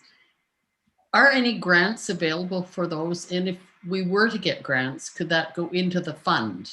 Or is that not, or is that something you just have to use when you get the fund, apply for it? Yes, we would have to apply for it at the time that we're replacing the stuff. So, you know, chances are somewhere down in some of the replacements, we'd almost certainly get grants, I would hope. We won't in all the cases, but in some cases we may be able to get some grants for part of the replacement or some of it, depending on what grant opportunities are out there. They're not always out there for water or for sewer, but and again, if the agreement for the gas tax is renewed for 10 or more years, then we're going to continue to receive that money and we'll be able to utilize some of that as well in the future. At this point, that agreement runs out in a couple more years, and the feds haven't replaced it with anything at this point yet. I would think they're going to replace it, but I can't guarantee that. Good. Okay. Thanks, Lucky. Okay, moving right along here. Okay, so that's, everybody's happy with the water at this point? Do we have any questions? No questions from the public, so yes, please move right along. Okay, on to the sewer utility fund. So again, we'll start with our carry forwards. There were no operating carry forwards. We just have the capital ones, and these are the same ones. Some of the design was not quite complete by the end of the year for these three capital projects, and the funds are carried forward to complete that design in 2021. New budget request. So we have a video inspection program. This was in the, it's an engineering 2021-01. It was in the last presentation because this has a sanitary and a storm portion to this. So it's 50,000 for storm inspection and 50,000 a year for sanitary inspection. I believe it's over a 10-year program. So that's the sanitary side of it. And the SCADA system upgrade, 3/4 of it was in the water fund at 30,000 and 1/4 was in the sanitary. Just a point to that these items may end up being moved from capital into minor capital based on the size of them. So we'll wait until they come in, and we may end up having to do a budget amendment somewhere during the year to move these from capital to minor capital, just based on how small they are. Other minor capital, so we have in 2024, there was 100,000 for a sanitary master plan, and the proposal is to move that up and reduce the amount of it to $50,000, and to do that in 2022. which again is a light year as far as capital goes.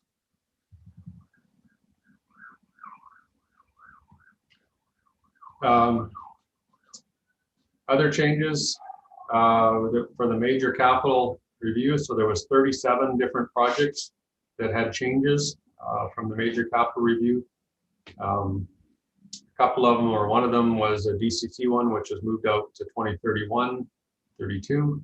So the DCC funds are moved out as well as the project. And the capital reserve fund is necessary. You'll see in a minute how much we're dipping into it. We had to dip more into our capital reserve fund in order to balance the budget. That'll show up in a minute here. So on to our minor capital budget for the sanitary. And so we've got our sewer video inspection program, sewer master plan, and works adjacent to development, again, similar to the water fund. We budget this. There is no capital component for this works adjacent development, only a minor capital in the sanitary fund. And all this minor capital is funded by operations or the ratepayer. So capital projects over the next 5 years, again, same projects as we saw earlier in the water fund. And the following year, we've got the same projects in the sanitary as what were in the water. This is all our projects over the next 5 years. So it ranges from 1.3 million down to 1 million. Again, 2022 is a light year as far as capital projects go. More of a design year. And how are we going to pay for all this? So with sewer user fees, ranges from roughly $1 million a year other than 2022. And our sewer capital reserve, again, in order to balance the budget, 2021 relates to McKinnon Street project. That has been in the budget to fund McKinnon for a number of years now. And the rest of these are put in to balance the budget. Some of these already had 200,000 in, and 200,000 and 100,000, and the addition we had to add another 100,000 from our capital reserve in order to balance the budget. And we'll see that quite shortly here, right here. So as you can see, we start out fairly healthy, but in 2025, our reserves are down to 4,700. And if I hadn't put that 100,000 in from the capital reserve, we would have been negative. So by putting that in, we at least become positive, which is a requirement under the community charter. And this is where the suggestion was that we may want to, this is with a 3% rate increase in each of the years. And so you can see here where it was suggesting that we may want to consider changing the 3% to a 5%. And use the water increase or the lack of the water increase to fund that. Councillor Greer, that was your cue. Yes, I'd like to make that motion that we move that money over to the sewer. Seconded by Councillor Fraz. Discussion? Councillor Patterson, please. Thank you. If Councillor Greer could just tighten up his motion to say that we're removing the 2% from the water fund and adding it to the sewer utility fund for the 5%. I think that would be appreciated. Okay, we got the wording that we need to have on there. All right, any other discussion? I'll call the vote. All those in favor? In favor. Awesome, thank you. Aye. Carried. Mark, is Mark back on? Okay. Yes. Okay, thank you, Mark. So we're all there. It's unanimous. Thank you very much. Keep going. Okay, so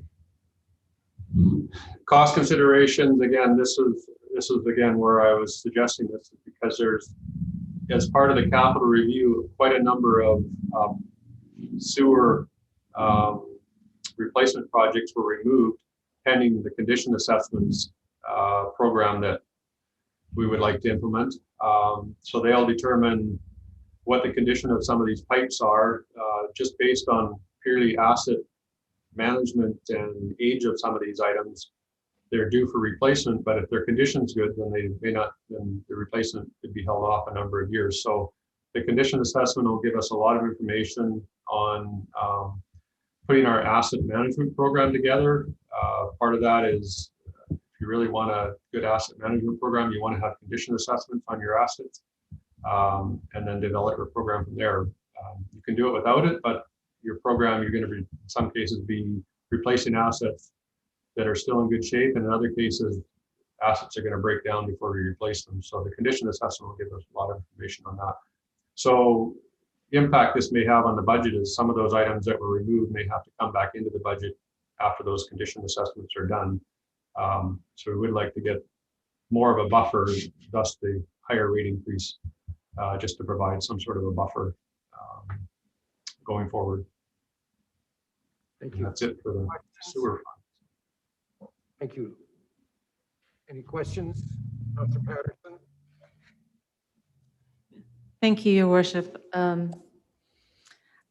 At this point in time, I don't, my personal feeling is that we don't require another budget meeting and to advance this to the next council meeting. But I'd like discussion around the table unless someone has some other projects or something else that they'd like to bring forward. So you're making the motion to advance it. I am. Seconded by Councilor Greer. Discussion? I think we're all pretty well on the same side here. It was an excellent budget. Congratulations to finance and to the rest of the staff that helped put it together. I will call the question, and all those in favor? Aye. Aye. Here we go. It's unanimous again. Congratulations. Are there any other comments from the public? Nope, nothing from the public. Moving right along then. Thank you. Have a couple of things, one under new business, one notice of motion, and one announcement. So we'll move through these hopefully reasonably quick, and we'll go from there. I just cursed it, didn't I? All right.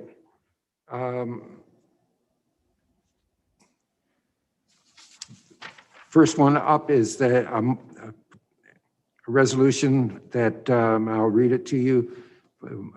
That council directs staff to issue 2 requests for a proposal immediately. The first RFP will seek a qualified consultant to develop a comprehensive public engagement and consultation strategy for the proposed Parksville Aquatic and Community Recreation Center to occur this summer. And second RFP is to engage a professional consultant to coordinate scientific and technical assessments of the Despard site to provide council with factual information on the site conditions and potential implications of constructing the facility in this location. I'll make that motion if somebody, Councilor Greer is seconding it. Discussion? All those in favor? Aye. It's carried unanimously. Thank you. Second notice of motion that this will go on for the next week's meeting, that staff be directed to amend the timing on the traffic light signal for the crosswalk at McCarter and Island Highway to increase the crossing time and allow those with mobility challenges additional time to get all the way across the street or across the road in this location, and that council authorized the $3,000 cost to implement this change in signal time. This is a notice of motion at this point. We can bring it up at the next meeting. All right.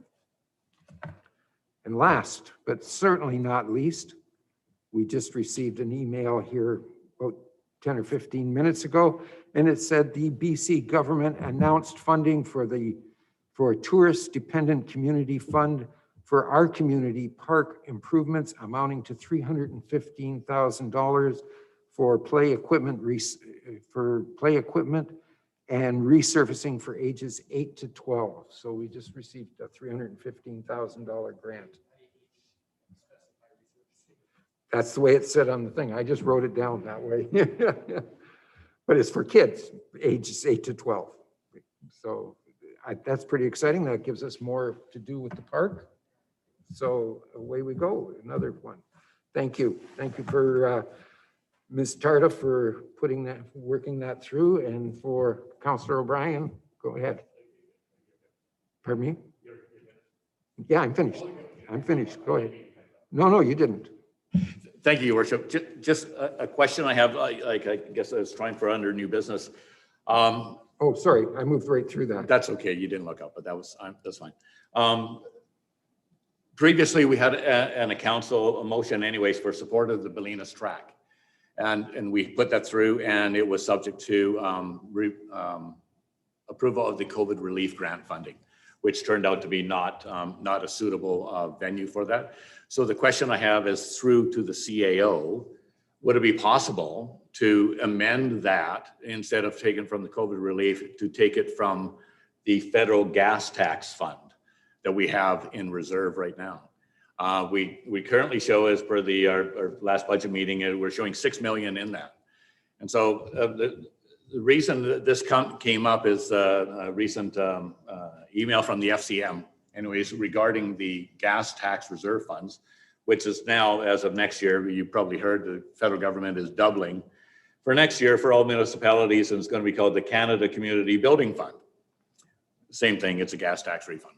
So they're doubling it. So next year is even going to be greater than we received this year. So my question is could we use part of the gas tax reserves that we already have in 6 million? Can we use that? Because it does qualify under the gas tax fund, but which includes to confirm the funds can be used for the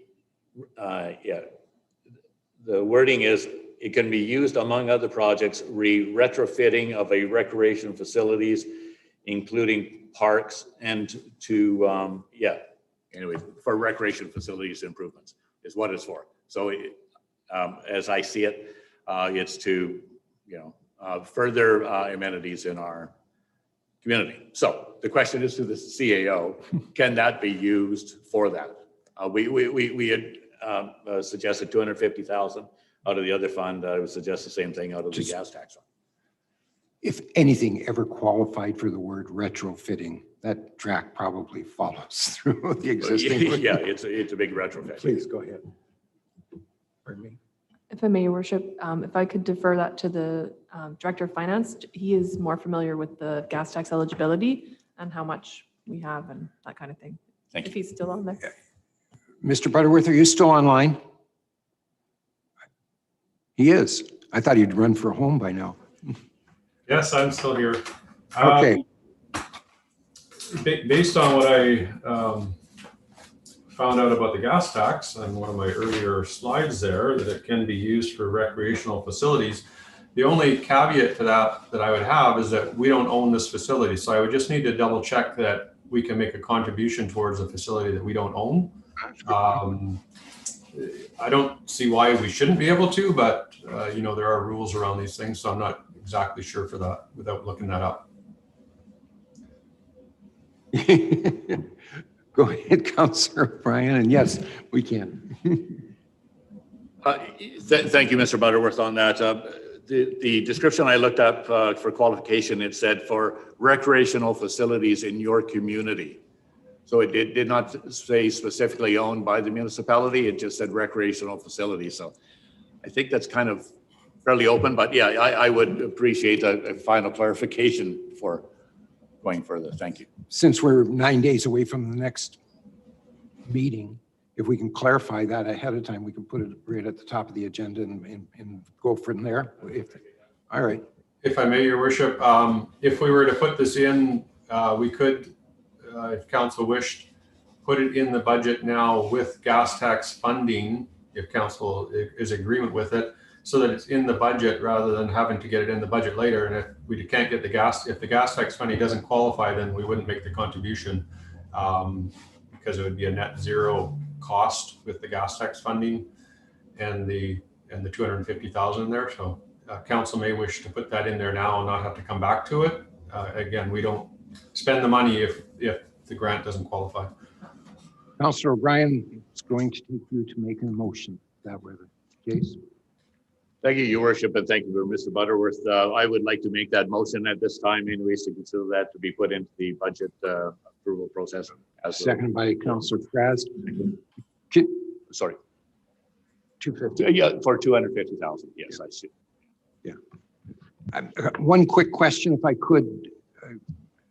Lucky, could you tell me what is the normal gas rate since gas tax rate, since we haven't seen normal in a couple of years? What have we been getting?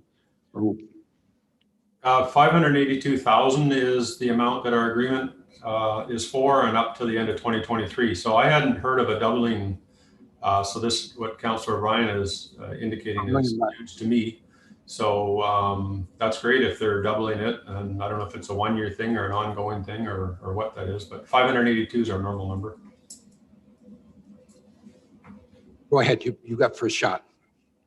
Thank you, Mr. Butterworth. Yeah, as the announcement read, for this year is doubling it, and it's yeah, that was the announcement as it was, and that was on Friday. So that was directly from the FCM, and so they were saying that it is in effect, as well as the name change to Canadian Community Building Fund.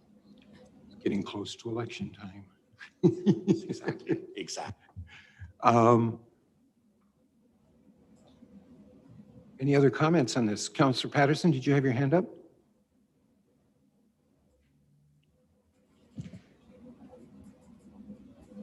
Is that a notice of motion with Councillor O'Brien? Or it's right now? Okay. Reason we need to, yeah, you're right. We need to go through it properly. So all those in favor of making covering the notice? Oh, we can do it because it's budget? All right. There we go. So we're online, we're on side. I would not have known that. Thank you. Pardon me? Adam, Councillor Fraz did it. Any further discussion? Okay, so there's no tie-in to the double by the motion. If for some reason that falls through, we're still going to take it from the $6 million in the reserve. I think that's fair. All right, everybody. I'm going to call the question then, because this is a kind of an exciting thing. All those in favor? Aye.